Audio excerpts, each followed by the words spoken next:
Doesn't really want to go out with anybody. So she would have been going out with somebody a long time ago. Do you want to go out with someone? Yeah. You do? I don't think so, Dave. Yeah. She's into her violin, whatever she plays. What do you know? She's saying she does. I don't know. Dude, you could tell. Why can't she get a date? Everybody's saying it out there. I'm just out there laughing about it. That's all. Well, wait a minute. There are a lot of guys around here, Lisa. Nobody you... Nah. You're attractive. No, definitely not. I mean, your looks aren't your problem.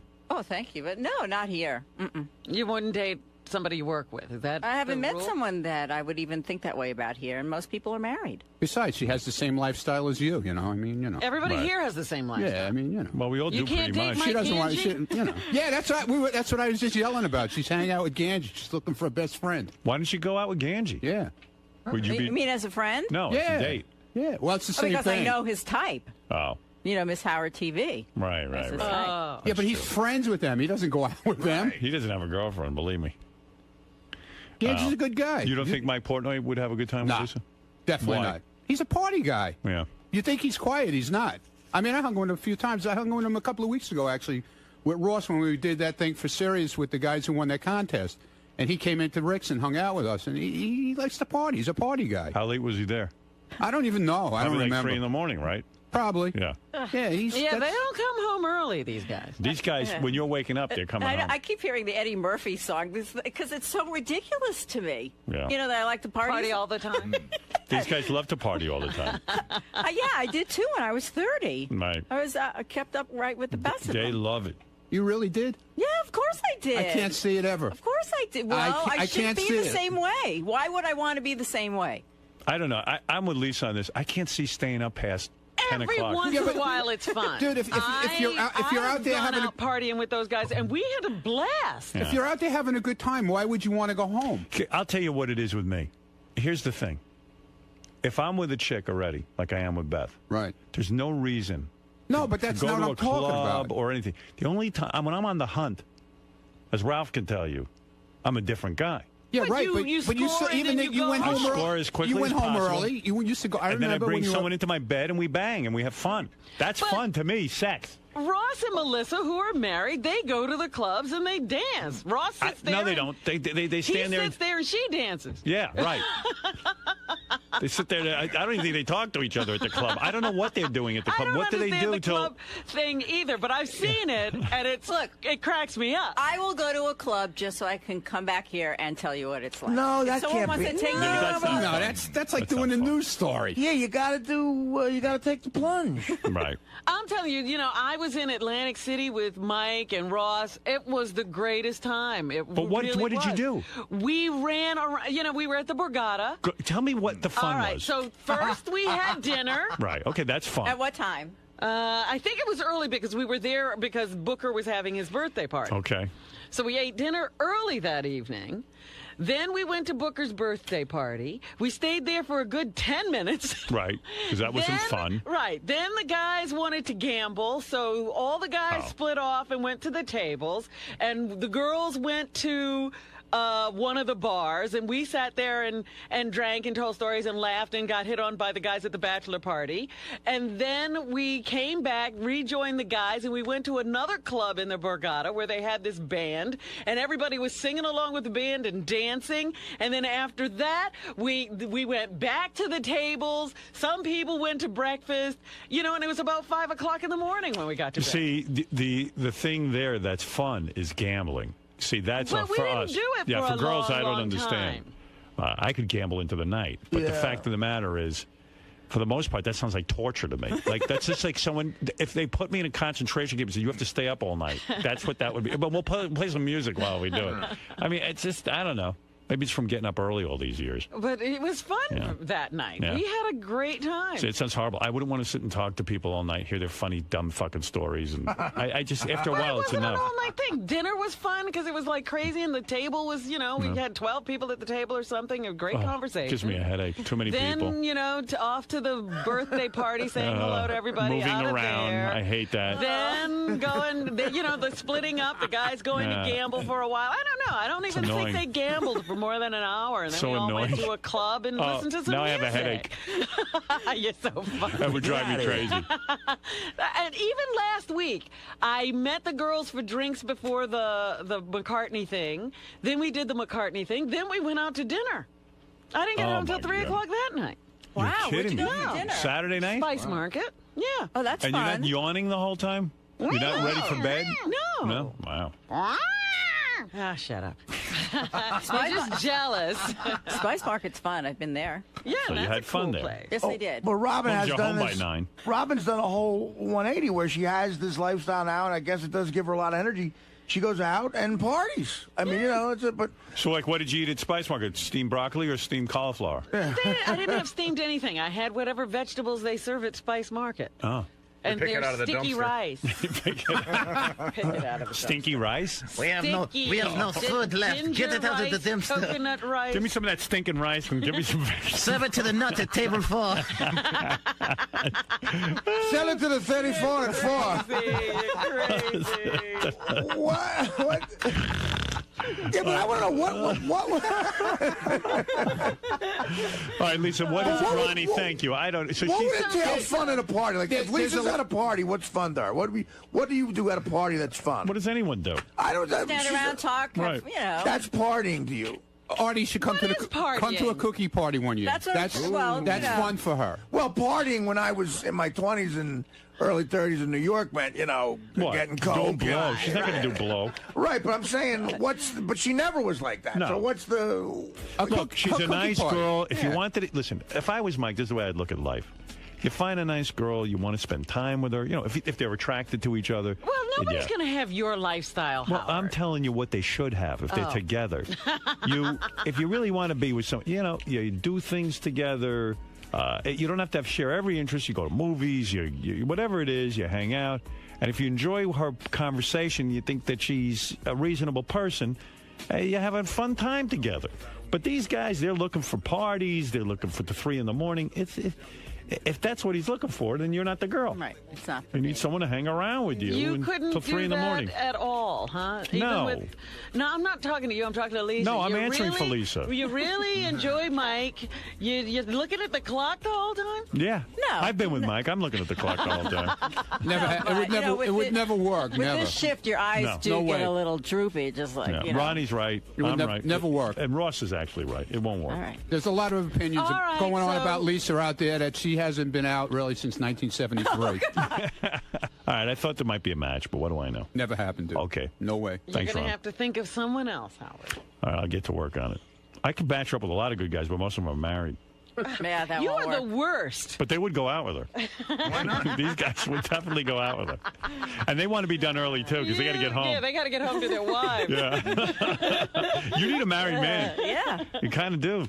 He'll have dinner with you at 6, go home and have dinner with his wife at 8. Yeah, that might be true, actually, yeah. Yeah. Ron, Yes, sir. what kind of guy do you think is good for Lisa? Ganji. Ganji's the perfect Yeah, match? yeah. Ganji's perfect because he's every girl's best friend. So it'd work out perfect for them. They could go to dinner at 6. Be home by 9. Ganji passes out. He goes to sleep at 9:30, 10 o'clock, and he's always sick. So, it'd be a perfect match. She could take care of him. Yeah, she could take care of him. She could, put hot towels on his head when he has his little fevers and everything. It'd be great. Her and Ganji would be really good together. But this Mike guy, She's a Wouldn't be, homebody. Ganji likes homebody people. but You know? this other Mike wouldn't, you don't think? he's a good idea? No way. Mike likes to party all the time. I mean, he likes to hang out, but he also, party and hanging out. That's where, it all comes together. What do you think Lisa would do? Like, if he were to take her out and they went out to, like, a club, think she'd just She'd be go like, home. She She wouldn't take stay. it? She wouldn't stay. She would say, "Could you put me in a cab and send me home?" Because she came to Rick's one night. She had to do. I was doing something there. And she was covering it for the news, and we invited her to stay afterwards. It was 8:30, and it was like, "Come on, Lisa, sit and have dinner with us, have a drink." Oh no, I got to go home. That's her, man. She's like 90. You know what I'm saying? I hear you. She doesn't have no step, man. No step. She's Look like, at you. I got step. She has no step. Pretty spry for an old dude. There you go. Oh, I got a voicemail. Who could have called me? Yes, Maybe you got a date. maybe I'll go out with you. No, it doesn't seem like Mike's going to be available. Is that are you a gonna little do? disappointing? No, because if that's what someone really likes to do, then we're not meant for each other. You're not so. the party type, right? No, I used to be when I was 30, so it's a little too late for that to go backwards. What about Ronnie's suggestion of Mike Ganji? No, I know Mike Angie's type. I am not his type, so. No, Mike's a lot of fun. Like, all the guys here are a lot of fun.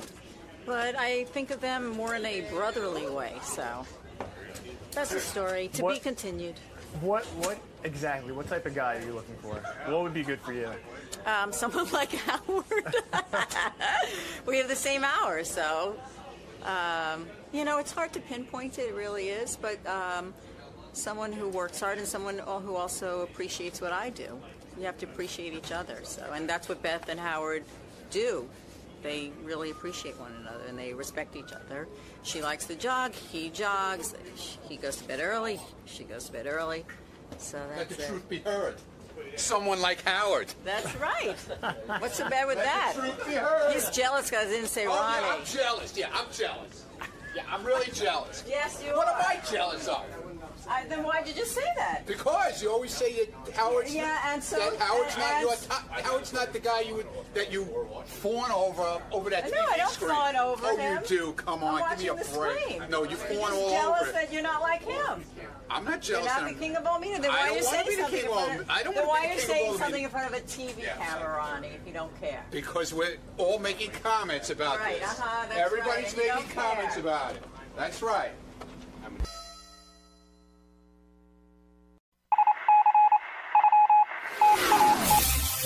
This is the best of the wrap-up show. A recap and behind-the-scenes look with John High and Gary Dell'Abate. The best of the wrap-up show begins now.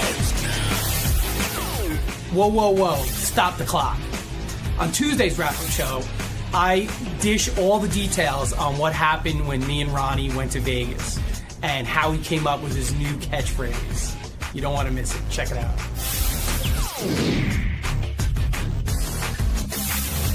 Speaking of Vegas, Benji, Ronnie's out there doing his annual. You host this thing every year now, right? I don't host it. I'm Co-host. guest presenter. Presenter. Oh, guest presenter. Yeah, the first year I co-hosted it, and then they started using comedians after that. So how many years is this been for you? That was the fourth. This is the fourth year. Fourth year. All right. So you're doing, Exotic Dance Awards. okay, but other than that, you're doing other stuff for Ganji and Howard TV. There's a convention during the day, Right. And Ronnie has to appear Gentlemen's at the Club Rick's, convention. Right, Gentlemen's Club, and Ronnie appears at the Rick's Cabaret booth. So, what goes on at a gentleman's club convention? So you go there, and so there's a Rick's booth, and what do you do at the Rick's booth? Pretty much, you just hang around and say hello to people. But why would somebody go to the Rick's booth? Like somebody thinking about being a franchisee? Yeah, Yes. exactly. And what happens is at this convention, there's everything from like people selling couches for clubs, people selling like liquid floors, Poles, lights, lingerie. Is there like a everything, funny yeah. money distributor? Or? No, but there's like wristband distributors. There's like everything that Everything you can think of. Liquor Yeah, companies. liquor They give out companies. samples. All I right. mean, Yeah. Now, did you say stop the clock off the top of your head, or was Ganji telling you to say stop the well, clock? I said it, and then he said, "Gee, that's a cool new catchphrase. Keep using it."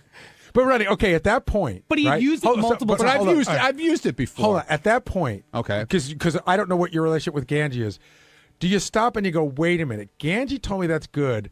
Is he fucking with me, or is it really good? You don't know because the way he tells you, it sounds like it's good. But that means he's good at what he does. Yeah, I guess it is. I guess he is good what he does, it little fuck. So at the moment, are you thinking I got another topless here? Like I've got something else I could. Well, that's the way Ganji makes you feel. so know? that's what you thought. Yeah, well, now I realize what he did. And Ganji, you know, He's making a TV show is what he's making. Like I hang out with Ronnie a lot, so he'll say things, and I'll be like, "Oh, Ronnie, that's great!" Like, and I really like pump him up, and I'll be like, Such a "Ronnie, woman. that's the way to do it." Like, "Oh, you should definitely do that." And I because I know I'm like, and I just can't wait to get the camera going so I can get it on tape. Well, there are a couple of things that I noticed this morning. The first thing is, I think Ganji's like a funny guy, but to me, on the air this morning, he was like on fire funny. Like he's never been funnier. Yeah. And you seem to be his muse. It's when he mixes it up with you, he was like banging away. I know. Otherwise, he's a stale fucking piece of bread. The other thing is, I'm shocked at like You were yelling at him this morning. You were so surprised. And I go, wait a minute. Wasn't it a mere 6 months ago that Ronnie was on the air giving Ganji's eating schedule and busting Ganji's ball? Exactly. So I thought it was funny that you were so irritated when you guys give it back to each other. Dude, he put up a thing on Twitter the other day. A platter of mozzarella. Did you see it? Did No. you follow him? I didn't see it. He puts up a platter that he ate for dinner of mozzarella and tomato and peppers and all kinds of crap. He goes, "This is my dinner. Was so good."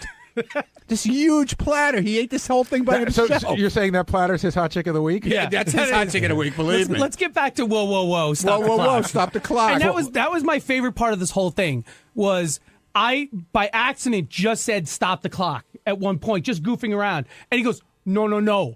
It's whoa, stop the clock. Yeah, right. Like he Don't mess stopped up my to thing, man. to correct me that I got his catchphrase wrong. So when you go to the Gentlemen's Club convention, I hang out at the booth for a little while, say hello to people. We have girls there, and we hang around with them. There's photographers come around, take pictures, and then I'll go around with Ganji, and we'll like do interviews, or we'll just go around scouting out the whole thing, see what's going on, say hello to people. And it's a convention. How deep are you into the culture in the sense that, like, if the show ended and you could put up the money, would you ever, like, say you wanted to move to Phoenix, Arizona, would you ever open a Rick's? Well, first of all, you can't open a Rick's. There's no franchises. Oh, it's Rick's. not? No. Rick's is totally owned by one person. I thought it was a publicly traded company. It is, but you can't. Okay, would you ever? He's not a franchise. Would you ever open a club? I thought about it, but there's a lot involved. Cabaret licenses, liquor licenses. I honestly think approvals from towns, townships, wherever you're opening it. It's a lot. It's a lot involved. He could be like a consultant. Like, he could definitely be hired as a strip club consultant. Like, if he wanted to go that route. That's great. That's not a bad idea. Hot girls. Like, fly me in. I got to tell you, because they all listen. Like, a lot of times Ronnie was, like, giving advice. Like, I mean, I can't remember. Oh, like, he had a really good one, too. Dude, and I can't remember what it was. At the Best Buy. With the Best Buy machine, like the Best Buy machine. Yeah. You know what? You know when you go in like to the airport and Best Buy has a machine where you could buy like iPods and stuff right in the machine. Well, they had the same type of machine that they want to put in strip clubs where they put what would it vibrators, like stuff like that. Why would I need a vibrator at a strip club? I have no idea, but to put it in all, I don't know where they want to put them. Right. But anyway. This girl Daisy Dukes, who is a porn chick, and she's a really nice girl. They're really nice people, a lot of them. And I said to the guy who invented this machine to put this stuff in, I said, why don't you come up with a miniature Daisy Dukes pussy that vibrates and put it in the machine? He thought it was the greatest idea in the world. Because what guy wouldn't want to be seen at a strip club? No. Yeah, but you stick it in your pocket. You know what I'm saying? Guys like Ganji, who go home and jerk themselves Imagine off. You go to the parking lot and there's like 10 used pussies on the ground. Sounds like you could be a consultant, Ronnie could maybe be a in consultant. your future. He's got advice. Hey, it's Gary Delabate, Baba Booey. On Wednesday's wrap-up show, we covered a lot of topics. Jim Brewer was on the show, and we talked about how great he was. And he talked about his dad, and so we talked about what would make Howard cry if anybody on the show died. And that got us into a whole discussion on how religious everyone on the show is. So here's how it happened.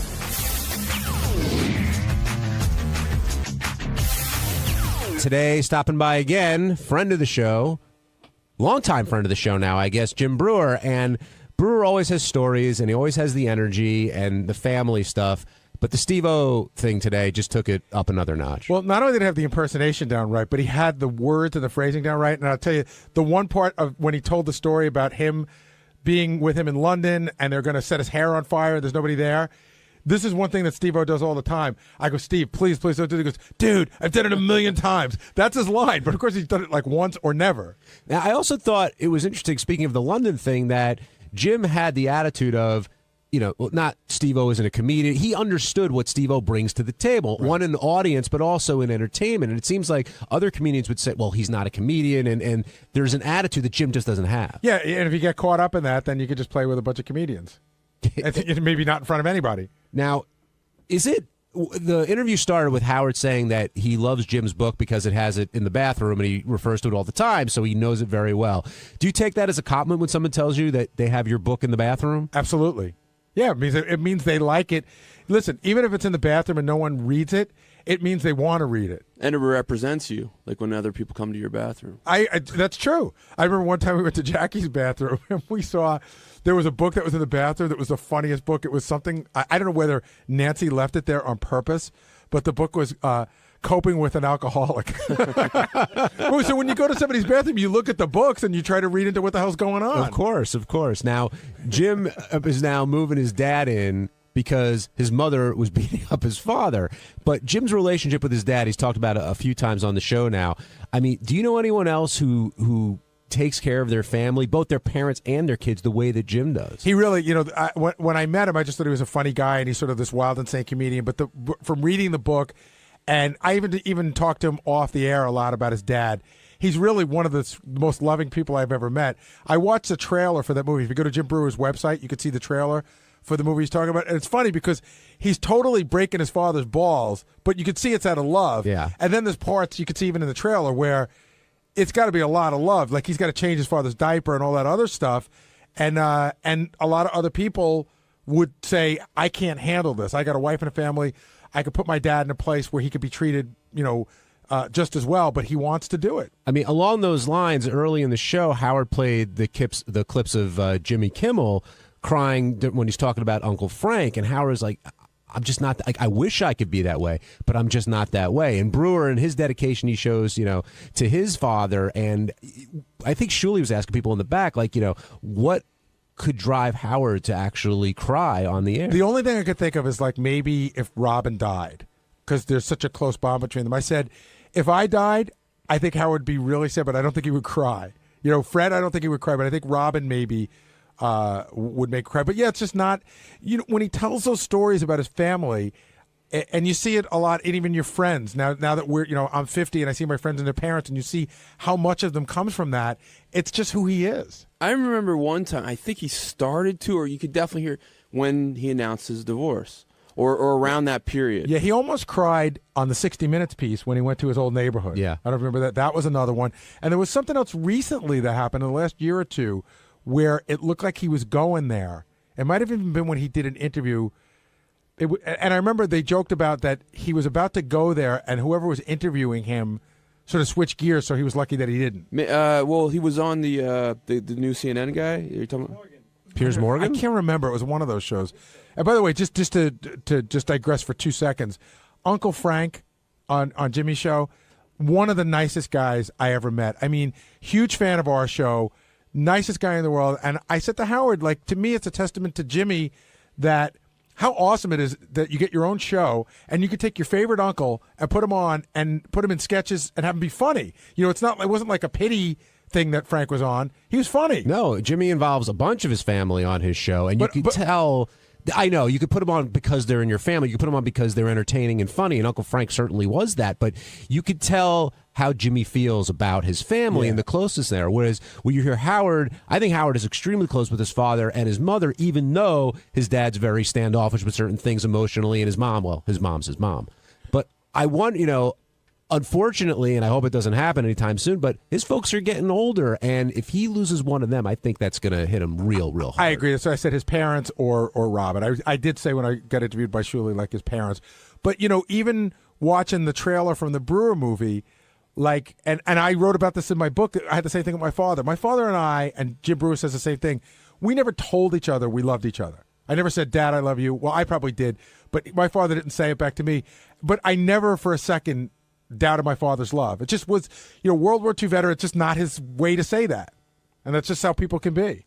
What do you remember? Like what your dad would say back when he said "I love you" to him? I don't think I said it really to him until he was sick. I might have said it like once. I might have said, "Hey, Dad, love you." Yeah. And he might have gone, yeah. I don't know, like a grunt. No, or like a grunt. It's just like it probably made him a little uncomfortable. But you knew the feeling was there. Absolutely. Yeah. It's interesting. Do you tell your dad you love him? Yeah, I do. Yeah. I mean, like my kids and I, we say it all the time. I mean, I almost make it a point to say it to them. Do you kiss them? I do. Where do you kiss them? On the cheek. Okay. It's not to grab a little ass. No, I kiss them on the cheek. They're my kids. Do you say that to your dad? I do. My dad. I love my dad. I'm really close to him. I definitely, and I feel very much loved by him, by both my parents. but it's more something my mom would say back to me than my dad. He's very loving to me and will express loving, but doesn't call me up and say I love you. No, I don't think very many dads do call up their, I don't know how old you are, but we do son kiss. No, but there are moments in life where it may come up. Huh? Of course, I don't think anybody's dad. I don't call my kids up and go, "Hey, I love you." Well, I do but that. There are moments but I where do that normally whenever I hang up with my parents. Like, talk to you later. I love you. What does your dad say? Look forward to talking to you on Thursday. That kind of, no, but it's not like an uncomfortable thing. It's just not as much his style to say. I use it as a goodbye. I think I don't know who put up the note, but I think what drove Howard to almost cry was he was talking about his father being how proud he was, and that's really what got to him on the TV interview. I think the thing for Howard too is it sounds like he and his parents are in such a great place right now, but it might not have been the same place 20 or 25 years ago. And again, having been through this, you get to a place where with your parents, is the older you get, the more you appreciate certain things and forgive certain things and understand certain things. And once you get there, it makes you closer. Well, Jim certainly loves his mom and dad. He makes that very clear. The other thing he talked about a lot was his religiousness, but he wouldn't call it that. And then he talked about, of course, the maid being possessed by the devil, which we'll get to in a second. But would you consider Jim a religious person? I mean, his wife is one thing. I get the impression Jim was raised in a religious background a lot like I was, but the difference is he's married to someone who's super religious, so he has the religious knowledge, but a lot of the religious wife is rubbing off on him, which doesn't make him religious. But there's a fine line between religious and superstitious. He seems to be a little of both. What did you think of the maid being possessed by the devil? I thought that was amusing. I don't think she really was. Well, Jim does, apparently. Benji? He's sort of fence about that. Does he really think she was possessed? You don't think it was a clear case of possession? Like, I didn't get it, but I think it's cool. I don't but I've never heard of cases of possession where I think like, oh, that's a definitive like case of possession, Who do you think the most religious person is around here on our main staff? Well, overtly or in reality? Both. Because overtly, I'm going to go with Sal. Sal's one of those guys who I don't think is very religious, but was beaten down as a kid like a Catholic. So he's like, oh, you can't say this, you can't say that, you got to do this, you got to do that. The most religious person here. See, Benji's proud of his Judaism, but I don't know that necessarily makes him religious. I don't know that. Do you consider yourself religious? I'm really interested in it. I'm really interested in is there a God, is there not, that kind of stuff. But I don't have a strong belief. I don't know who is the most religious person here. It's not me. But I do follow some religious practices.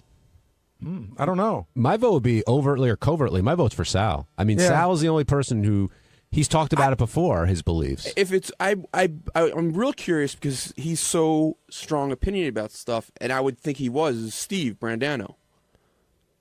I was an altar boy, but I'm not very religious now. No. But Lisa G's religious? No, she's not. No? No. What about Howard? I mean, Howard, not what I would consider. I put Howard in the Benji category. I don't think Howard doesn't go to temple or anything like that. I think he appreciates the historical aspect of it and the heritage more than the actual religion. Well, I did ask, and it might be out of respect for his parents. I remember once on the air, like, God forbid, when his dad passed away, would he say the Mourner's Kaddish, which is a very big deal in Judaism to respect like someone that's passed away. He said he would. Oh, listen, I went to the funeral of a very close relative recently, and it was this really weird moment because I got up to take communion. I haven't taken communion in 30 years, but I did it out of respect for everybody that was around me. Yeah. There's also a difference between being a traditionalist and being religious. Right. And you brought up Lisa. I think Lisa is more of a traditionalist than she is. Well, she's not. I don't think she's very traditional. Well, I mean, she like in terms of observing the holidays and things like that. Oh, you mean she just takes off work when there's a Jewish holiday? No. Well, yeah, I guess that's traditionalist in a way. That wasn't referring to that. The weird thing is if you go a little deeper into our group, probably the most religious person here is Ross. He observes a lot. I would say I'm probably, if you're going by practice, I'm more so than him probably.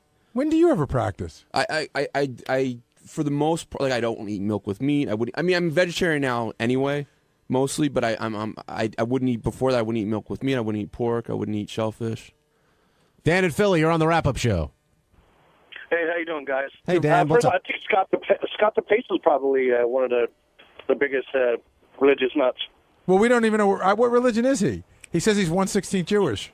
He's an asshole. That's what kind of religion. No, I don't think he's very religious. Well, it kind of came up with Brewer. Like, what do you do? Do you find religion as is a definitive belief in God? John's question was, what I took from it, who's the most traditional religious here, not what your faith is, but Sal, do you find yourself to be very religious? That's a tough question. I don't like going to church. I really don't believe in church. I go through the traditions of it, like Christmas on Christmas Eve and whatnot. But I think religion is just your own personal communication and relationship with God. That's what I think religion is. Does your family go to church every Sunday? No, but we did when we were younger. I used to go with my my Nonna Pizza. That's what we used to call her. So we used to go with her, and she had the saints, the Madonna with the dollar wrapped around it, and she would pray for that. And my mom has a huge picture of Jesus Christ over her bed with big wooden rosary beads hanging down over it. So we're religion. I guess my family's religious in that sense, but I'm not that deep into it. By the way, what Sal's talking about, my mother had them, my grandmother had them, religious statues, and you put. You tape money underneath them. And the only reason I bring that up is that goes back, you have to turn the statue over to put the money under. And that goes back to one of the greatest lines in the history of the show when Pat Cooper's yelling at his mother. And he said, Mom, you never turned over a statue in your life. That's what he's talking about. And I tell you, as a kid, being at my grandparents' house, I was, especially when the ice cream man came by, I was always tempted to take that money. But my grandmother always told me, you take that money, something really bad's going to happen to you. You would get bad luck. So what's the difference between that and voodoo? Probably nothing. Voodoo is generally what? I could put a spell on you. Yeah, voodoo's more of an African religion. I think the Madonna with the money is an Italian thing. But you believe in God, right? Yeah, I believe in God. I believe there's something out there. I think there's something that we certainly need to identify with. I think we got here by some reason. I don't, there is. I think we all have a soul. I think there's somebody that we could communicate to. It's just there, and I think it's important to do that. John, where do you fall in terms of how religious would you say you are? Not very. I'm more traditionalist than religious, but religious enough to go through the exercises, whatever else of being a Long Island Jew.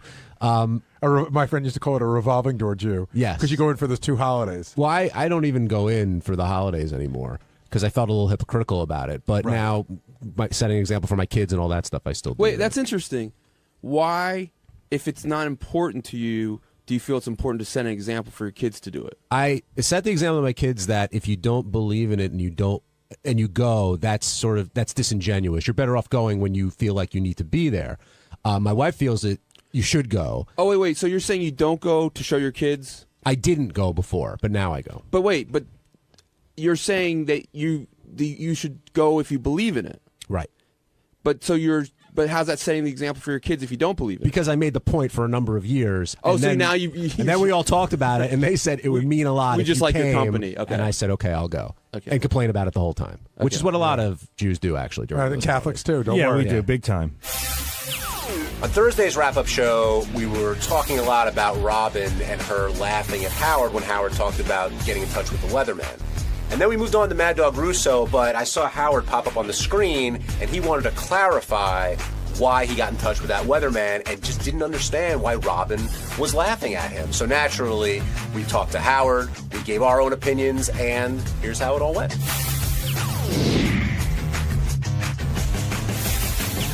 Hey guys, thanks for taking my call. Go Blue, John. Go Blue.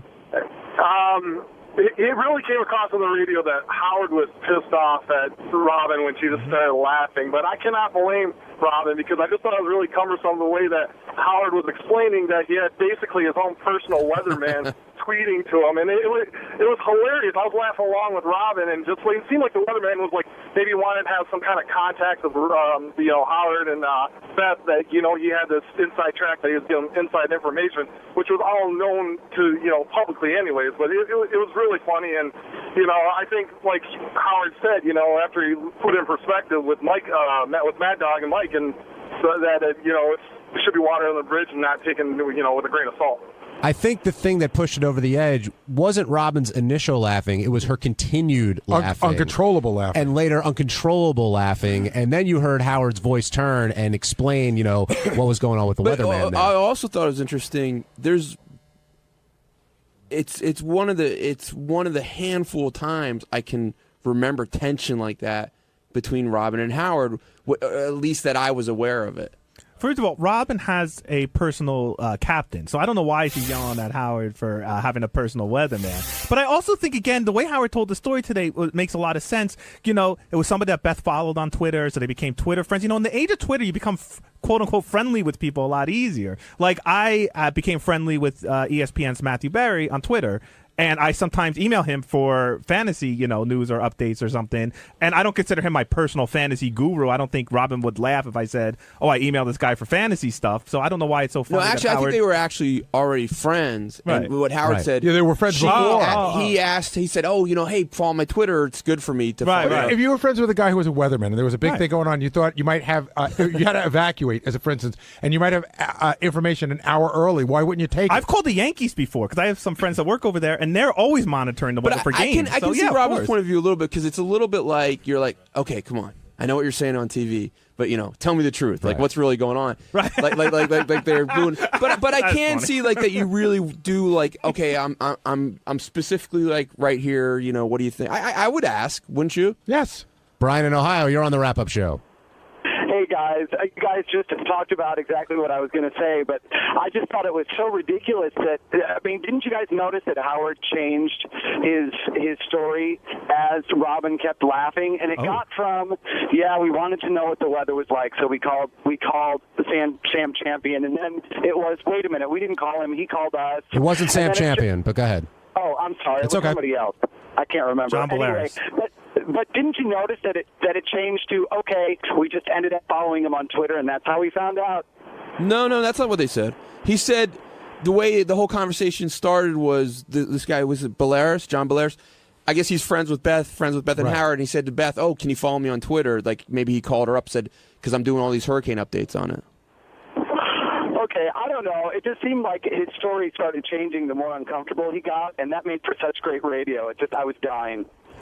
There's not one person in this room that if they weren't friends with a weatherman wouldn't call him for a little person. Like, it makes total sense. I don't think it's crazy. And Benji, when you're saying tell me something that I should know, I don't think it's that. But what if a guy's not going to be on the air for 2 hours? Yeah. And if he's sitting in front of it right now and he goes, "Yeah, I'm going to go on the air in an hour. This is what I'm going to say, but I'm telling you early. So if you have to evacuate, here's a way to get out early." I think. Listen, it was the most fascinating thing if you lived in the East Coast going on. It's interesting.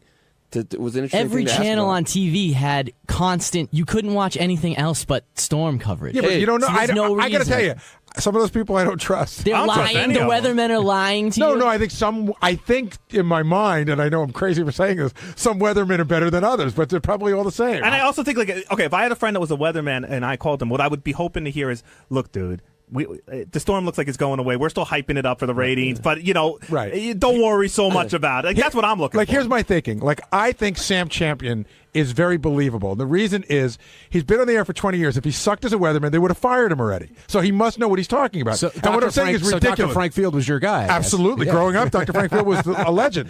All right. Howard, is that you? Yeah, it's me. Hey, how you doing? All right. Hey, first of all, I'm calling in because I'm listening to the discussion about John Bolaris, the weatherman, and people are saying I changed my story. The story is very simple, and I want a chance to clarify this because I still think Robin's laughter was inappropriate. Here's what happened. We know John. John lives in our area. He knows where we live. We were being told to evacuate.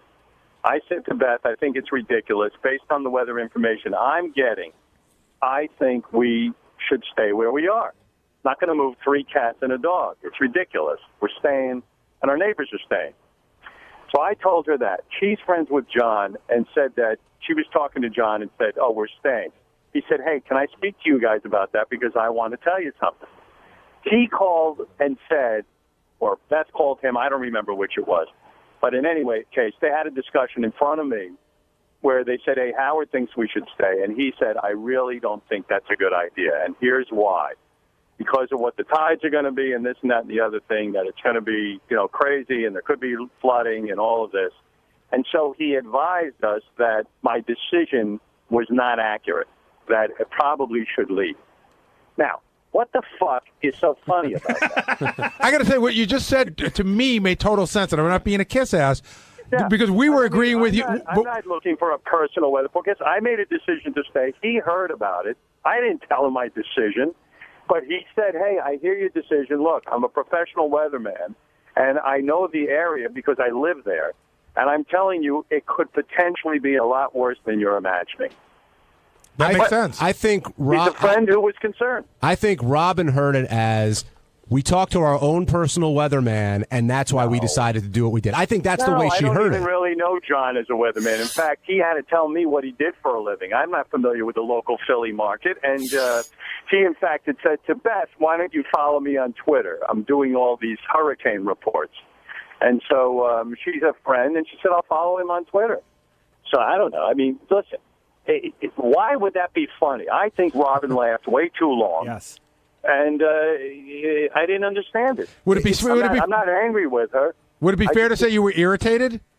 Hold on a second. Ronnie and I are about to die. What's going on up there? Drive safely. He's in a fucking rush. He's like a mental case. Easy. It's not funny. Stop the clock. Howard, were you pissed? I mean, at her initial reaction, or the fact that she just went into No, I hysterics felt the over laughter it? was going on, and in fact, I felt that she was laughing because she'd gotten caught up in me saying, what do you think so funny? And then she just couldn't answer, so she kept laughing. I didn't feel the laugh was real. Interesting. I thought I thought the laugh was real. I don't know about you. I don't think so. I don't think it was. But Robin, I wasn't mad at Robin. I mean, I wasn't, and that's another thing. I'm not angry with Robin. Listen, Robin is there to react and do things on the air that are provocative and interesting, and to be herself. Well, maybe not mad, but you could be. It could have irritated you or make you feel It bad. irritated me because I didn't think it was funny. I mean, I didn't. I was like, well, what is funny about a guy calling up and saying? And maybe I didn't explain it well to Robin, but We all got it. yeah, Robin. Oh, you did. Yeah, we all understood. Well, yeah, I mean, so I thought, well, maybe there's a joke here that I'm not getting, that there's something crazy in the fact that this guy's a weatherman and he's concerned about us and thinks I'm making the wrong decision. Well, Benji was saying before, it's one of the few times where he sensed genuine tension between you and Robin. As that was going. No, I didn't have. Honestly, I wasn't upset or angry. I was just like, well, I don't understand what's funny. But you seemed to me that you were. I was irritated. Yeah, maybe not at Robin, but at the situation. Like that I was seems. irritated. Yeah, I was that irritable. seemed to be real. But I'm emotional. irritable all the time. I mean, I'm always irritable, Benji. Howard, what's your gut on Bubba after talking to him today? Oh man, I don't even know if I want to tell you my gut. I think Bubba and you see, this is all. By the way, this is based on nothing. Okay, I think Bubba's a wild guy. I mean, genuinely wild. Not a radio guy posing as a wild guy. He's wild. I think he's wild. I think she's wild. And in my imagination, by the way, I'm purely making this up. I have nothing to base it on. That she gets a little crazy and he gets a little crazy. Like maybe even open marriage stuff. But by the way, I just totally made that up. Right, but if that were the case, when it comes, how can an open marriage last forever, or does at some point does it get weird for one person or the other? I don't know. I think that's what must have happened. Somebody got weirded out by something. The last time both of them were on the show, she was complaining that he wasn't having sex with her enough. I mean, that was the major complaint. That was like a year or two ago. So then I start to think, now, by the way, based on nothing, but then maybe he was getting it on with chicks, and then maybe she started getting it on. I mean, this is nothing. Yeah, but hasn't Bubba said that on the air that he does that sometimes? I don't know. Bubba always presents himself as a wild sexual person. So who knows? Ronnie, what do you think's going on over there? Keep your eye on the road. He's getting excited. No, I don't really know, but I would have to say that is where my imagination is running wild, because I think he's wild. He probably has a couple of broads. Maybe she's got a dude or a couple of dudes. Now, by the way, this is all my fantasy. In your fantasy, do you think he wants to be back together with her? Yes. See, in my fantasy, she got something going on the side, but it's not dudes. That's hotter fantasy. But that's just my fantasy. I don't know. Radio guys are a very different breed than most people. Well, you're I mean, you're very different than most radio guys. I am. I'm not, because I've been sequestered. I'm a self-imposed exile. I'm more sort of on my own. But a lot of radio guys, they bond. They have lots of hijinks. You know, like Bubba's a man's man. He has lots of bros. They hang out. I mean, anything could have gone wrong. And when he says he's, preoccupied with a lot of different things, I don't know. It feels like there's more to the story. So Bubba's trying to win her back? I don't know. I can't figure it out. It depends what the scenario is. Yeah, I just think that he really – I felt like he didn't want to give anything away today, and he was going to bear the brunt of it for, say, it's me, because he just didn't want to talk about anything. But didn't you think he actually sounded today like a guy who's already lawyered up. So he's Right. like the lawyer's saying to him, you shut your mouth, Bubba. Don't say a word. I don't care what good radio comes out of it. See, I took it he was doing kind of the Sal rap, like it's me, I'm not, my focus is in the wrong place, I need to spend more time. That whole thing that Sal did when he had his issue with Christine and the emotional friend. Yeah, I don't know. Sal's story is the most outrageous. Like, Sal's got this hot wife who doesn't want to have sex with him and then, has an emotional friend. I don't know. Could that be Bubba's situation, that she's got an emotional friend, like a lover or something? I don't know. I don't know. I bet she has emotional I mean, friends. if that's Bubba the can case. get lots of women. I know that. He's very masculine. Well, he definitely Bubba seemed to imply something happened because he said, whatever happened, I'll take the blame. Yeah, something happened. So maybe. So when I hear a guy say that, this is all my imagination, that he's with chicks, and then all of a sudden she says, fuck this, I'm going to go get a guy, and then he gets pissed, something like that. But who am I to even think that for a minute? I mean, Heather's a Sunday school teacher, isn't she? I think you might be right. Yeah, so I don't know. I don't know who the hell knows what happened. I mean, you never know, and maybe we'll never know. But he lives a wild life, Bubba. And he was also torn with I know what makes good radio, Howard, but I don't want to answer your question. Yet if I don't answer it, then I'm not going to make great radio for you. That's why I think he's a guy who's already gotten a lawyer. Interesting. Lawyers tell you to shut your mouth, because then when it comes to a settlement, they'll whip out those phone conversations with me. That's true. I've seen many a conversation be subpoenaed. Or it could be that he really wants her back and he doesn't want to screw it up. Could be What do that. you think? It could be that too. I think this deal is done. Yeah, I think more of what you said. A guy who lawyered up, who's got to get his ducks in a row, and doesn't want to say anything to fuck that up.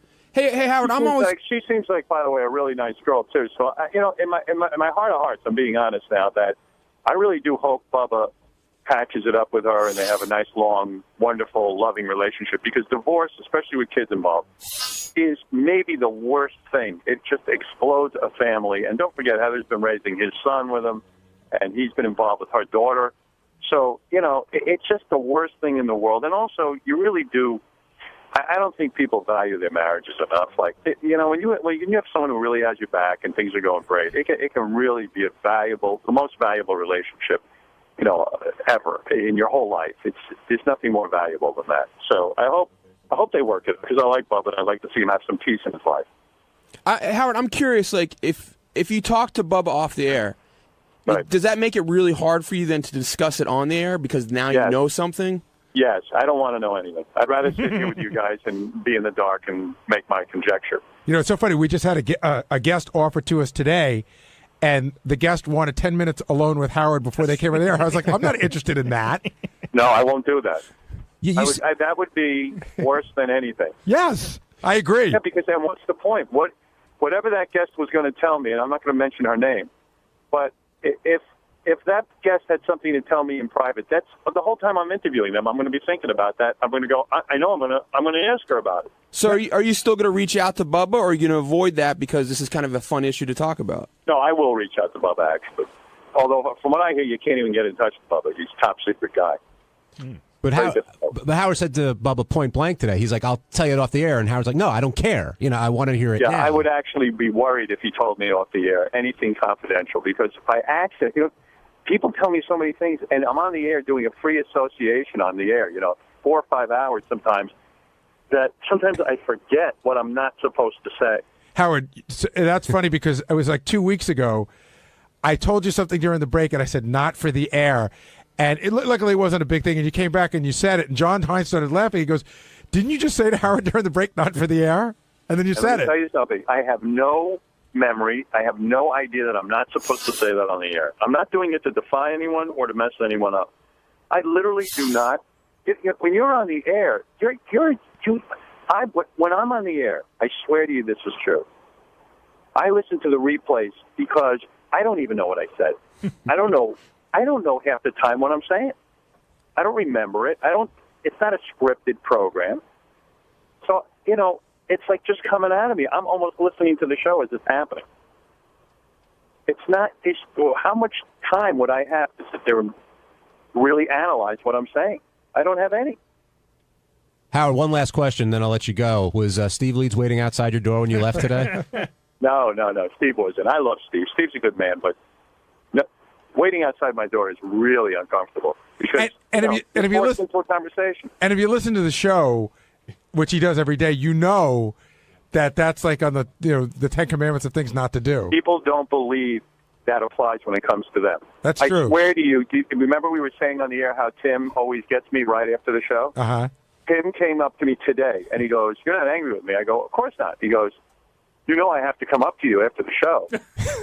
And I go, "You do?" He goes, "Well, I have things I want to say, and I don't care. I can't wait."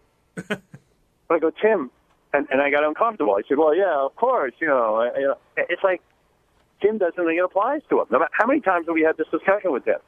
A lot. Yeah, we just say, "Tim, look, I'll deal with you all day. When it comes to our radio channels, I'm there 24/7 for you." I said, "All I need is a half hour after the show to unwind, where you don't lay everything on me. Because my opinion is useless after the show. I'm fried. I just need 20 minutes to meditate, and then I can meet with you." But he doesn't believe it applies to him. He thinks I'm kidding. Does that apply to him being in the studio as well, Gary? No comment. About you? When have I ever said that to you? No. I said, does that apply to Tim being in the studio during the Oh, breaks? yeah. Well, we've told Tim that. We said, "Tim, there's no need for you to be in the studio." He goes, "No, I need to be there to hear what's going on." Do you know that there's some days, we have such limited time during the commercial breaks, that there's some days that I sprint in front of Tim as he's going in to get to you before he does? Tim's a pisser. We're walking out today, and there's like 500 people in the hallway. It's serious. And like that whole thing is like so annoying because you want to just get out and, people get excited to see me and they want to talk and stuff. So under my breath, I go, "Oh, no," because I open up the door and I see it. Tim goes, "Do you not want to go out this way?" I go, No, I'm going to go out. I go, "But Tim, do you have to walk in front of me? You're going so slow. If I could just move quickly here, I can get through this. You're blocking me."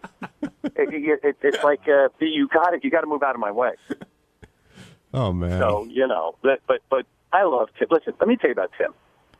There isn't a better guy on the planet who could be the program director of these channels. First of all, I'm nuts.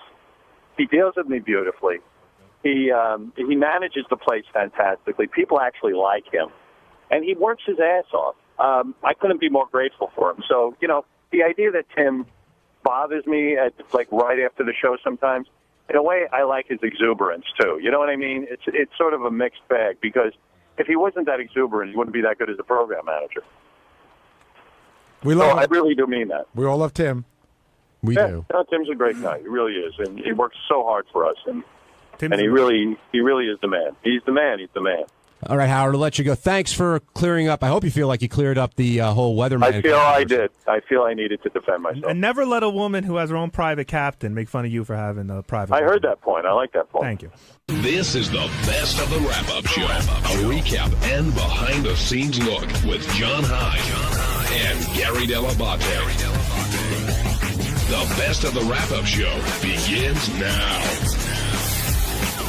Hey, it's Sal Governale, and on Monday's wrap-up show, we discuss Gary the Retard. Yay! Everybody loves Gary the Retard, and I love the fact that he embraces the fact that he's retarded. Hey, I'm retarded too. It takes one to know one.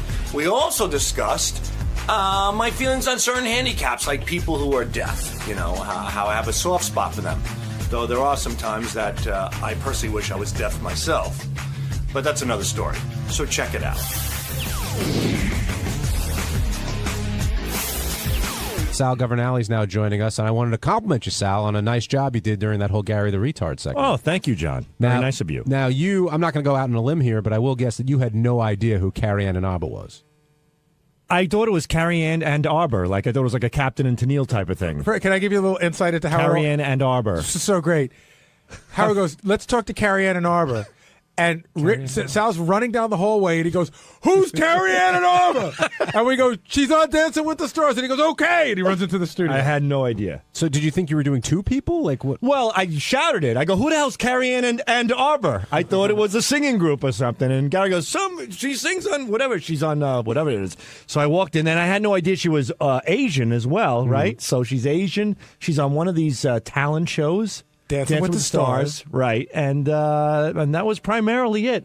But thank God Gary's retarded because regardless, I think I could have done Carrie and Arbor if there was another Ann Arbor, and he wouldn't have caught on either way. Gary was oblivious to who she or they were. Now, you mess with Gary the retard all the time, and you say he has a great sense of humor about it, or you were saying, like, I don't want to put words in your mouth. He embraces being retarded. Yeah, what did you mean by that?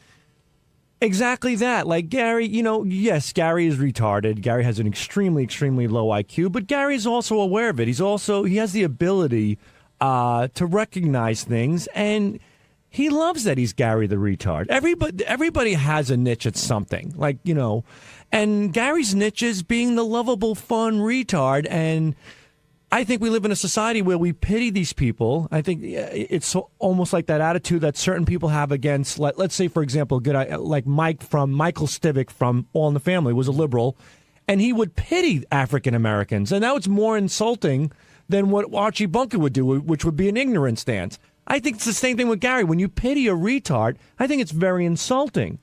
Gary has the ability to get by. He puts on his own clothes. He can do a lot of things. So, yeah, he knows he's retarded, but he embraces it, and he celebrates it. But is goofing on someone retarded insulting?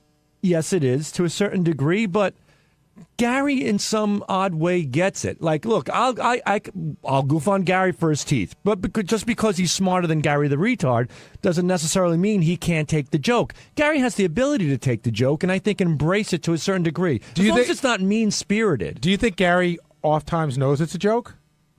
Yes, absolutely. Well, listen. You think he knows a joke every time you're making a joke? When you guys, not every time. Do you think that he was panicked that the retarded flu was coming after him for real? That's a great question. I don't think so much panic, that maybe more annoyed, maybe a combination of the two. The retarded flu thing, how that evolved is that Wendy called. Well, I did. No, I got how it evolved. Don't worry about that. What I'm saying is, I guess he did at the time. I think he was scared of the retarded flu. So how could he have a good sense of humor about something he doesn't fully understand? In some cases, some things go over his head, as they would me, as they would you. Some in rare occasions, and I don't know. How rare do you think it is for Gary? Well, look, now when Rich and I call Gary, half of the time he's like, "You fucking idiots!" Gary's cursing us out. He's calling us morons. He gets the joke immediately.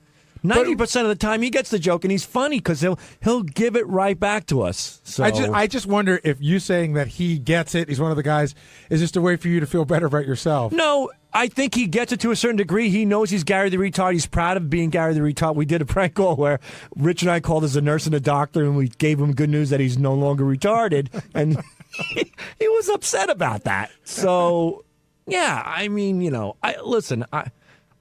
I have a soft spot for people with what kills me, like deaf people, like really kills me. Every time I see somebody deaf, I'm on the verge of tears. I don't know why. I always cry when I see deaf people. I saw a documentary with deaf people, and they went to a Motley Crue concert, and they were holding the speakers for vibrations, and I just broke down in tears. So I definitely have a soft spot for handicaps, but. So do you have at the same time, what I appreciate about the deaf people is that they didn't want. I felt bad, like I'm pitying them. They were enjoying themselves. They, that action of holding those speakers made them enjoy music like we do, and it was very, very inspiring.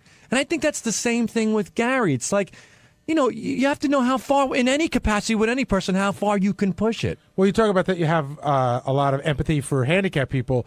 Do you have the same feelings for, say, Eric the Midget that you do for, say, Gary the Retard? Eric the Midget's, God was in a bad mood when he made Eric the Midget. No matter how you slice it. Eric, if Eric wants 4 cans of soda, so be it. Eric should get a warehouse full of soda. The guy's built like a turkey with lobster claws, sits in a wheelchair. It sucks. Look at his life. It's absolutely horrible. He has every right to be miserable and bitter. I have a functioning penis. I have feet that work. I have somewhat of a head of hair. I'm not overweight, and I'm bitter. I shouldn't be bitter. He should be. Sal, why do you think you have that soft spot for deaf people? Did something happen at a young age, or what about it do you think drives you to tears?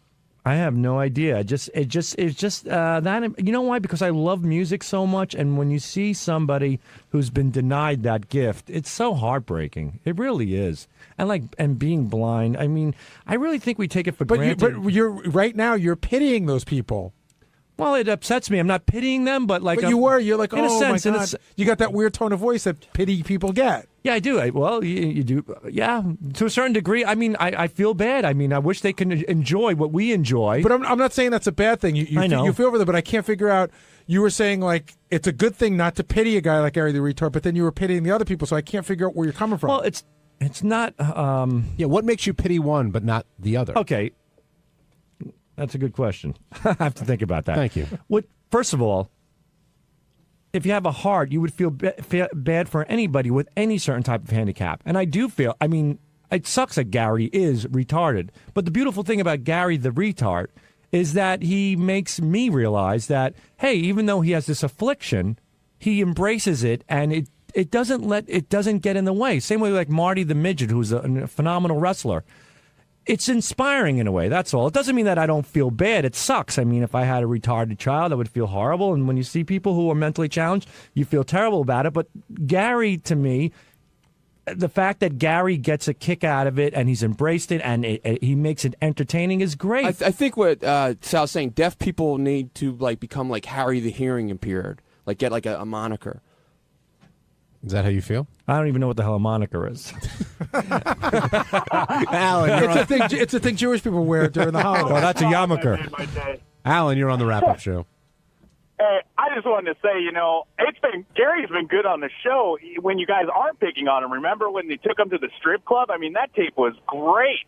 You guys could have him in and be nice to him, and he would be I think that could be a good segment to just bring him in and be nice to him. I agree with this guy. Like, just every once in a while, I'll say, hey, Gary, how do you feel about that?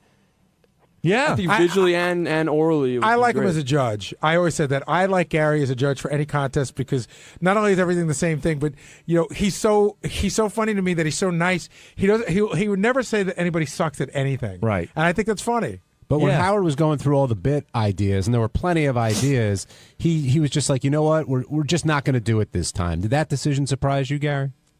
I mean, it's different than it was in the past, but I think Howard was.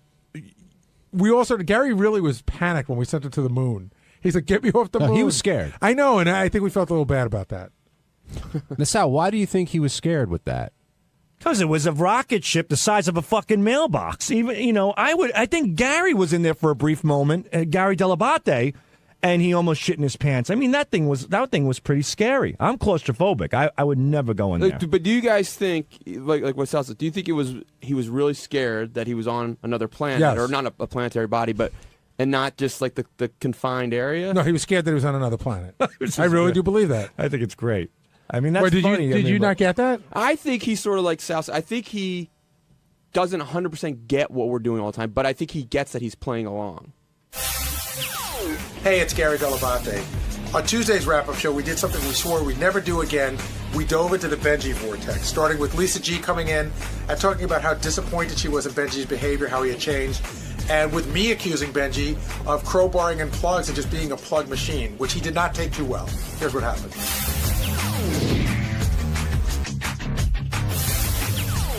As we dig a little deep into the Benji vortex, although we're still awaiting Benji to get here, but we do have... Isn't that part of the vortex? Yes, I guess it is. This is his master plan. But we do have 2/3 of the news team here with John Lieberman and Lisa G. And by the way, Lisa G came to me earlier today and was emphatic that she would not be able to come down to wrap up today to discuss this topic. Lisa, thank you. It's called peer pressure. Thank you for making the time, Lisa. Thank you.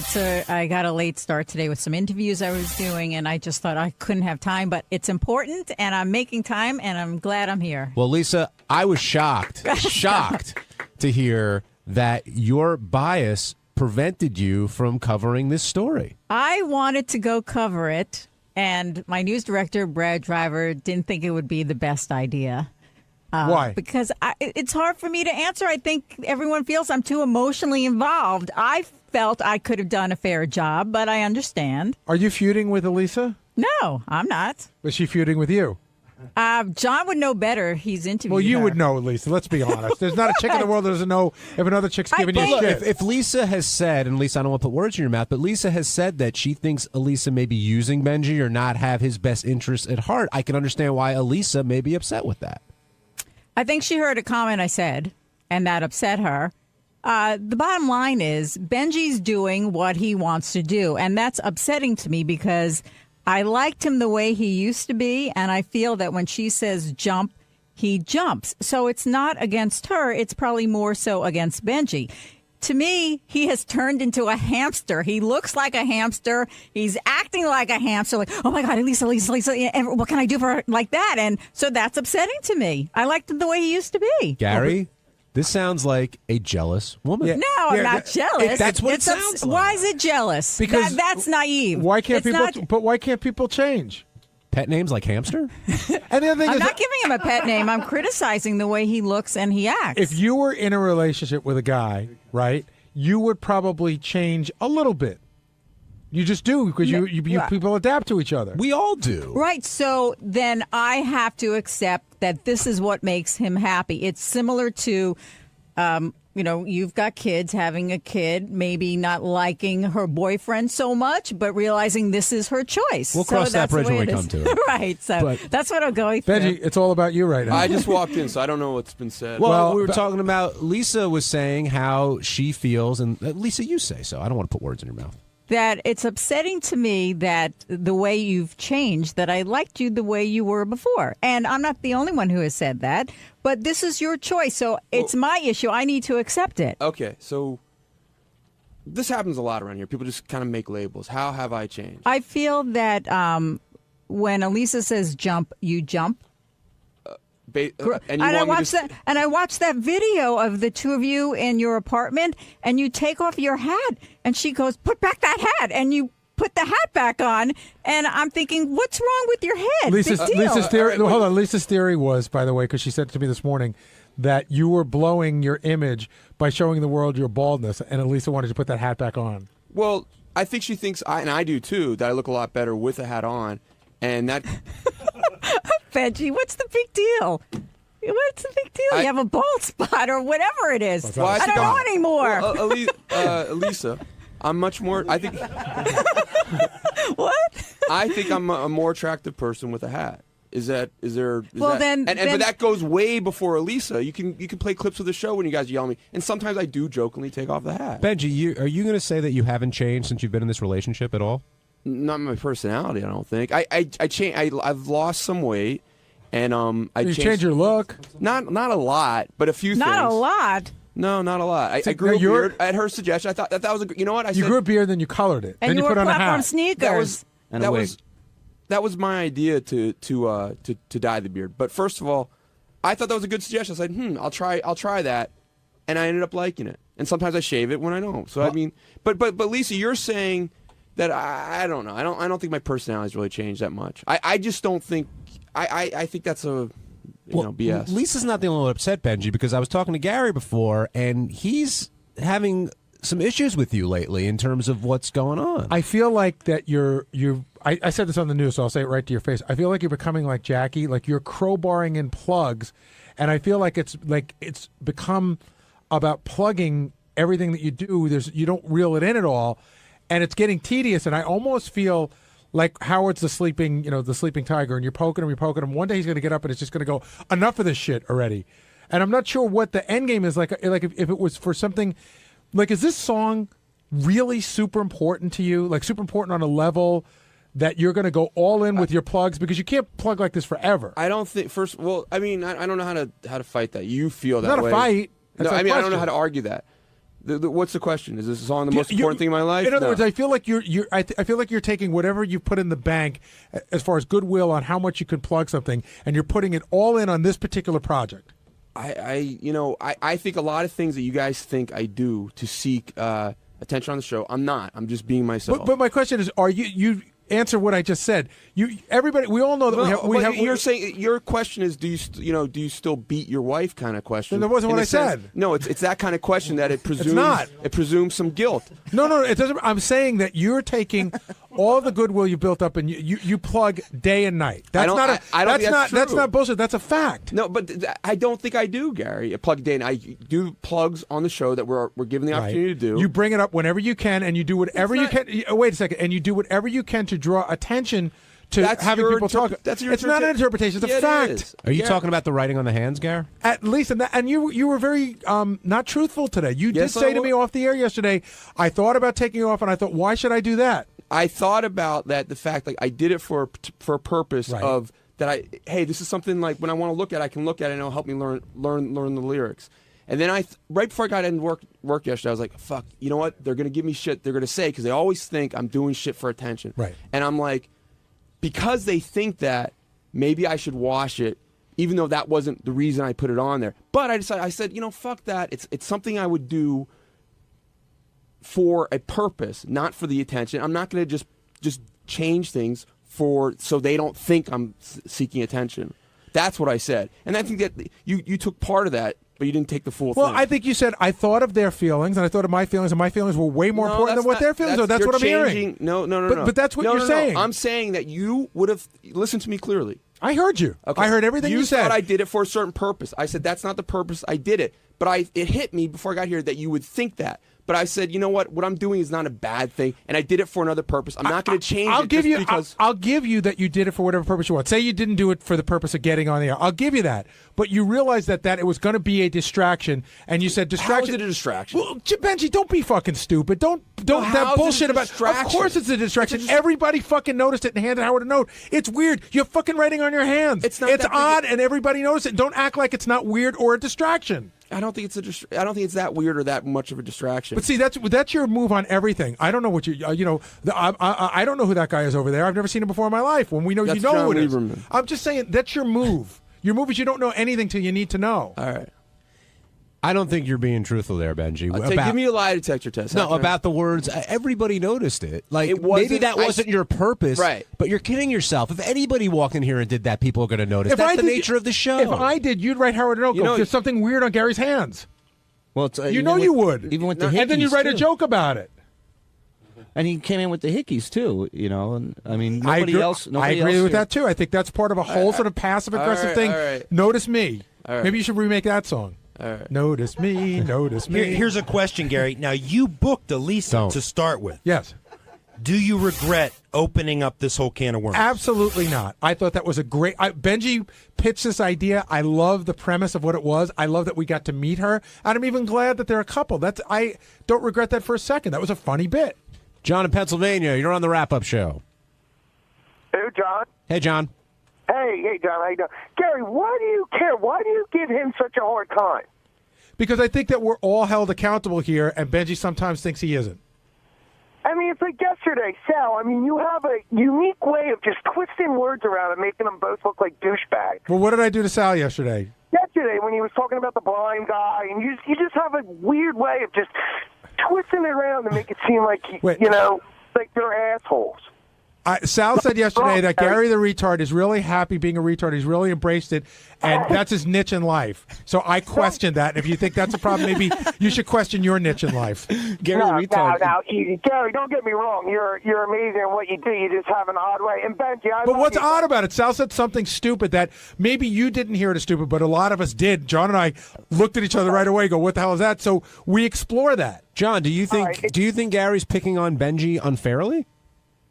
I don't know if it's unfair. I'm writing on your hands a little weird, and the fucking hickey thing's a little crazy. But I mean, you know, he's just a unique person. You guys, even you, John, sometimes you guys have a way of just picking on him and just let him go. So he's fucking weird. Let him go.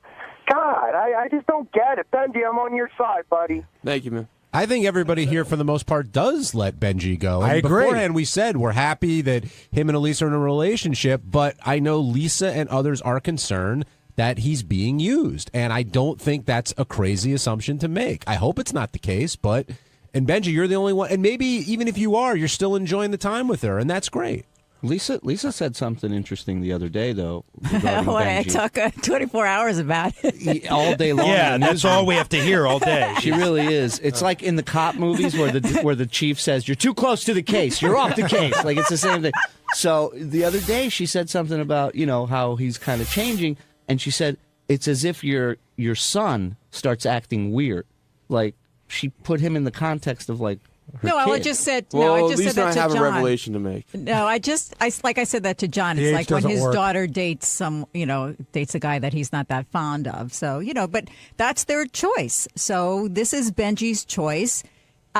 It just feels tacky to me that everything is Lisa on the air, and other spouses or girlfriends, you're not hearing that. So it feels tacky to me. And So have to be why? honest. I agree with that, by the way. Okay, so who are you mad at? Not mad at anybody. If I'm mad at anybody, I'd be saying I'm mad at you, but I'm not really mad. I think the word is it's disappointing. It's like there's unspoken rules here, and you sort of like you don't want to overstay your welcome. You don't want to exploit the show, and I feel like you're treading onto that ground. That's just that's my opinion. I can't tell you what to do. So what's the principle I violated?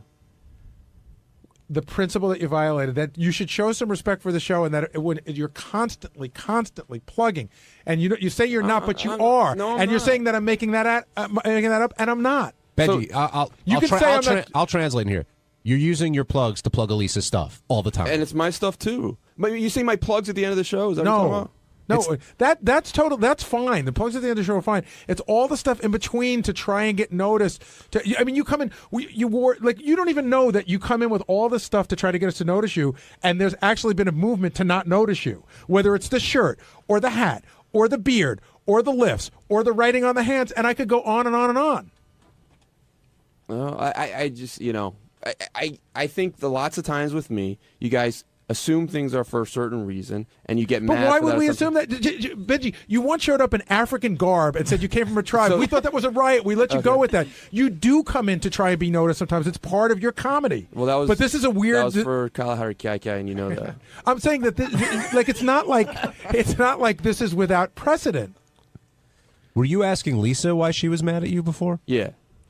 Lisa? I'm not mad at you. Like I said, it feels tacky to me, and that's upsetting to me because I like you and I know who you are, and we had a private talk about it. Yeah, and you said you said very, very mean stuff publicly about my girlfriend. I thought you were being very, very. What did she say that was mean? I'm not going to repeat it. Well, I think the comment was in one of my pieces. John will repeat it. Lisa called Lisa's career a non-career. No, I said referring to her musical ability. No, I said Benji's trying to be a hero to a non-career. That's what I said. Lisa's memorized the line. So because that I was know that was a strike, and I apologize. No, you never did. Actually, you said I'm sorry. You kept saying I'm sorry if that hurt your feelings. Didn't you never also said apologize for saying it? I think you said it. I don't know what your rage is about it. What your upsetness is about She's it. not a rage. You haven't heard what everyone has been saying here. That So why do you? Why are you? Look, why are you if giving? she's that talented, she'll be fine on her own. She's getting noticed. You can take a breath about it, Benji. Okay, what if I feel like you're in this like trance about. Oh my God, I have to get her a career, a recording contract. It will I happen. enjoy being part of she's this. being meant. Yeah, but it just feels like too much. Well, It doesn't feel organic, that's for sure. It does not feel to anything. It feels very manufactured. All right. Lisa also said the keytar's for fags. Gary, the thing that surprises me about this is I thought Lisa had sort of a, being into Benji a little bit, like, I could be the one who changed him. No. But based on this, it sounds like you have much more of a maternal instinct towards Benji. A friendship. I mean, I like Benji. I think he's funny. I think he's very smart. I think he's 10 steps ahead of everyone. And I think he's fantastic. So it's upsetting to me that I see some changes that I don't feel good about, but I'm not Benji. So like I said, it's my issue. I need to accept it and let him go. That is true. That is true. Meaning, like, let him fly. Let him be who he is. John, is this obsession driving you guys crazy? Well, yeah. I mean, Yes. I have to keep my headphones on for 9 hours a day listening to silence just so that if she starts talking about Benji, I have an excuse. I have the headphones on my head. Let me say one thing. I brought Lisa in an article over the weekend, the New York Times, How to Break Up with a Friend. And that's what I feel like as a third person is happening. Lisa can't let Benji go as a friend, and that's what's happened here. But I just have a quick question for Benji. Sure. I think it all. I did a number of interviews last night at the concert with Elisa's family, Right. her mother, her brother, and it actually changed my view a little bit. I think this all started off very shticky. I don't know what happened between you two in the beginning, but her family at least believes this is a real relationship. It's really heading places. Is that a safe? Was there a point where this went from maybe being shticky to all of a sudden now being a real relationship? No, it's always been. It started with I had a really big crush on Elisa, and she really liked me a lot, and we were friends, really good friends, and I had a really big crush on her, and she developed feelings towards me. She wants to get married sooner rather than later, is what she said. Yeah. Are you ready to do that? I'm not ready to do that. I would want to date longer and get to know each other. I laugh because I'm not giving you a hard time, but it's funny because I don't know that you'll ever be ready. Well, that's an issue we're exploring. Because you were with somebody for a long time that I thought was as close to being a person you would marry if you wanted to get married, and it broke up because you didn't want to take it further. And I just see you getting older and older, but not. You're right, and that's something like I am in therapy, and we're going to like couples therapy. And that's one of the issues we're talking about. Like, I absolutely love Elisa, and I think she would make a great wife, and I'd be very. But I do struggle with the happiness of marriage versus the freedom of not being married. We got to take a break, but really quick, even that is a notice me move because who goes to couples therapy 2 months into being a couple? You have to be a couple first. I think we started that not as a joke for the show, but sort of as each other. We scheduled an appointment, just thought it'd be fun, and then we needed it. On Wednesday's wrap-up show, we talked about Howie Mandel dropping by, and Howie wants to prank Howard, and Howard wants absolutely no part of that. So we speculated on what would go down if that actually happened, and plus talked about the chemistry that Howie and Howard are going to have on America's Got Talent. I don't know if we're right, but here's what we talked about.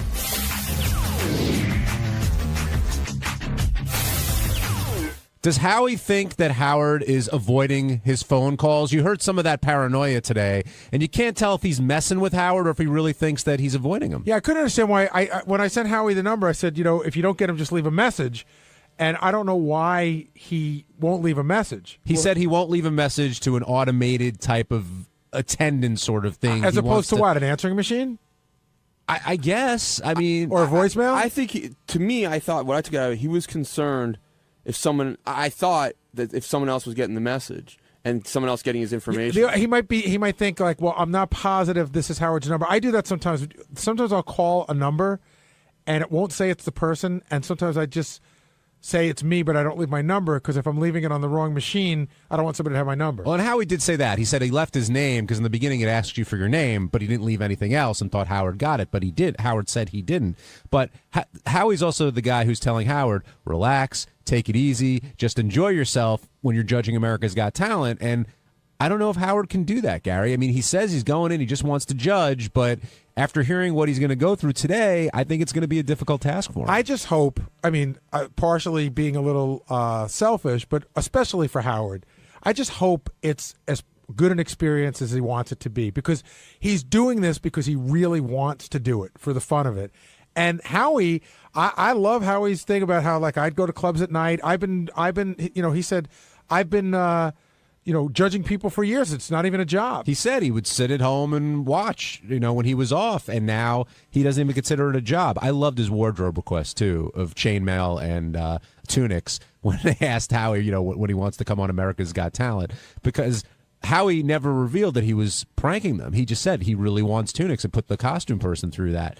But Howard's got his wardrobe, I guess, all set, or he's setting it up, and he said, well, Howie, there's an easy way to avoid like these 3 a.m. nights, and just listen to what I have to say, and then we'll take care of it. But I think with Vegas week, there are going to be some serious deliberations by the producers and the judges, and Howard's in for some long nights, whether he wants them or not. And that's going to be trouble because Howard doesn't do 2 a.m. It's just not. It's not in his repertoire. He's just not. I mean, he did it, and now he doesn't do it anymore. Is that? I haven't seen the show in the past. Is that part of the show? No. It's I would think that'd be a great part of the show. Well, no. They'll shoot a lot of it, and they might shoot until 2 a.m. Is that what he was saying? But no. The Vegas week, that's when they narrow it down to 48 contestants. Oh, I see. And so that's when they're up late deciding who the 48 are going to be. But they shoot all of that, right? Yeah, they do. But that's not a quick decision to Right. be made. So that week is a very intense, long week. And Howard's like, well, why up till 3 in the morning? Just make up your minds and go forward. But I don't know if the producers are going to be up for it or if Howie and Sharon are going to be up for it. But Howie said to Howard, I'm going to mess with you. And Howard's like, if you fuck with me, I'll kill you. I'll kill you. And then he talked about rubbing germs all over him. And I said this when I went in today, I think Howie will mess with him once. And then Howard will strike back once, and then that will be the end of the pranks on Howard. I can't wait to see the whole thing unfold in the tabloids. Howard Stern rubs feces on Howie Mandel after he puts Coke machine in front of door. I think Howie will do it, but not in a way like an interruptive way, like blocking Pierce from getting out of his dressing room. I think he'll do something more like candid camera-ish that Howard would find funny. Like, for some reason, all day he encounters Asian midgets or something like that. That's all he encounters. And I think that's the kind of thing Howard But would do. Howard doesn't find being pranked funny if it's happening to him, right, Gary? We pranked him once. And, Richard pranked him. Was it Richard or Scott? Christie did him. And he didn't like that. But we pranked him once, and I did this with Robin's permission. And it was on April Fool's Day about 15 years ago. Basically, we rigged the homeless game, and Robin kept betting with him, and Robin had all the answers. And that, I think he thought was funny. But that was good for the air and relatively harmless. And so that, but that was once, and once was enough. And I was called by, there was a version of Candid Camera that was on the air like 10 years ago, or Punked. I know, that's what it was. I was called by the people at Punked.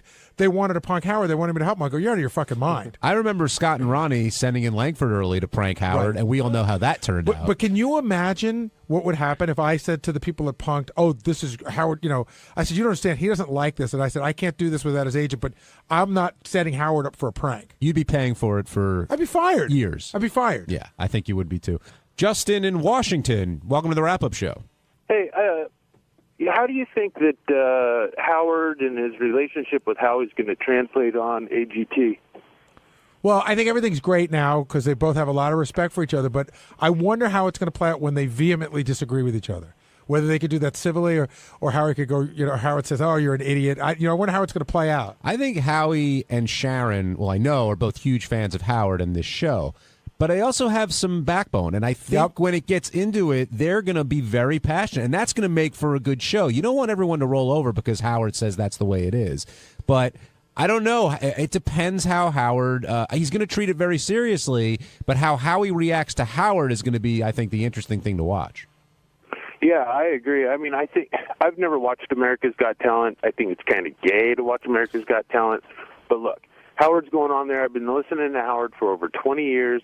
I'm going to check it out. I might not watch the entire season, but I'm going to check it out because I want to see some mayhem. Ralph, do you think that Howie Mandel is going to mess with Howard? I think he'll try to, and Howard will sneeze on him or something, and it'll be done. Because Howard, being a germaphobe too, knows exactly what to do. That's true. He knows his weaknesses because he suffers for the same. They're going to have a germ fight, I think, between the two of them. Oh, I think that would just be stupid. I mean, who wants to see that too? I mean, you want to, just see them doing the show. So. And what do you think the odds are of the 3 a.m. night in Vegas? 0.0. I agree. Howard will say, "Listen, this is going to be it, and that's it." Or Howie, I will sneeze on you. But will they say to Howard, like, look, if you're out of here, you're not voting as part of this segment? Will that be that might be part of the show too? Jeez, I hope they don't take it that seriously. Ralph, I don't think I'm giving too much away. Ralph can attest to this. When you go out to Howard's house, sometimes he has you out there, and you go to he has dinner and stuff. Like dinner's at 7:00. And at 9:45, sometimes 10:15, he goes, "You guys stay up. I'm going to bed." Right? Yeah. Sharon, you and Howie deliberate. I'm going to bed. Yeah, you guys work this out. Let me know how it turns out in the morning. Yeah. Well, he's not a 2 a.m. kind of guy. No. I mean, that would throw off his whole schedule because then what do you do the next day? I mean, Howie apparently likes to just hang out and just do this all day. So I think they're gonna have to shape up over there. Well, we'll see what happens. Thank you, Ralphie. Thank you, Johnny. All right. One last thing about this, and then we'll take a break, Teddy. When they're when they're getting down to it, Howie said the things you have to adjust to are, one, the audience, because they love you when you walk in, and the second you don't like that cute 12-year-old who can't sing, they boo you, which Howard said he'll have no problem with. But easier said than done. I don't think I'll have a problem with it, but it's easy to say. But have you ever been booed by a lot of people? Yes. Me too. It sucks. But I think the big challenge, and with 15 million people watching on TV, that's what Howard has to deal with. But I think the bigger challenge is all the judges get to chime in. And Howie said, if you want to interrupt me. Like, don't hold back. But I wonder if Howard will be able to do that. If he'll feel comfortable interrupting, or he'll just wait his turn. It's not the Howard Stern show. It's America's Got Talent with these three judges. He keeps saying, I understand. That's the beauty of the show. It's not my show. I don't have to carry the weight. So he says he understands it, and we'll see.